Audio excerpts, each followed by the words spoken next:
అంటే ఆంజనేయుడు మంత్రిగా పనిచేసిన స్థలం ప్రభావం కూడా మన మీద ఉన్నది. ఇప్పటికీ కూడా తీర్థయాత్రలకి వెళ్ళేటటువంటి వాళ్ళు తప్పక వెళ్ళవలసిన ఒక గొప్ప స్థలం ఉన్నది. అదే విజయనగరం. హంపి విజయనగర సామ్రాజ్యానికి 25 కిలోమీటర్ల దూరంలో పంపా సరస్సు ఉంది. అక్కడ భక్త శబరి గుహ ఉన్నది, మతంగ మహర్షి ఆశ్రమం ఉంది. ఇంకొక 5 కిలోమీటర్లు అటు నుంచి మనం హోస్పేట వైపు వస్తే అక్కడే ఋష్యమూక పర్వతం. ఋష్యమూక పర్వతం మీద అపూర్వమైన రీతిలో ఆంజనేయ స్వామి వారి యొక్క శిలామూర్తి కూడా ఉంటుంది.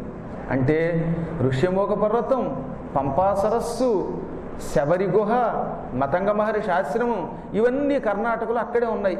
మనం హోస్పేట లేక తోరణగల్లు నుంచి ప్రయాణం చేసి ఒక 25 కిలోమీటర్లు పెడితే చాలు. ఇంత చేసి కారులో పెడితే ఒక 20-25 నిమిషాల్లో పెడతాం. ఆ ప్రాంగణంలో ఒక రాత్రి నిద్ర చెయ్యాలి అని శాస్త్రం. ఒక రాత్రి నిద్రపోతే అర్ధరాత్రి 12 గంటలకి ఘుమలాడే ఒకనొక వాసన వస్తుంది. ఆ వాసన తామర పువ్వులు అంటే తామర పువ్వుల వాసన కాదు, కలువలు కాదు, సంపంగి కాదు, ఏదో విచిత్రమైన వాసన. అదే ఆధ్యాత్మిక వాసన.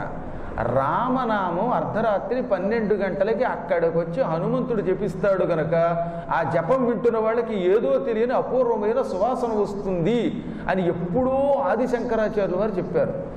అంత గొప్ప వాసన నేను స్వయంగా పీల్చాను, నాతో పాటు వచ్చిన భక్తులు కూడా అనుభూతి పొందారు.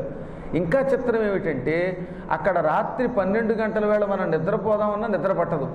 మరీ దురదృష్ట జీవి అయితే చెప్పలేం, కానీ భాగ్యవంతుడికి ఎంత అలిసిపోయినా నిద్ర పట్టదు.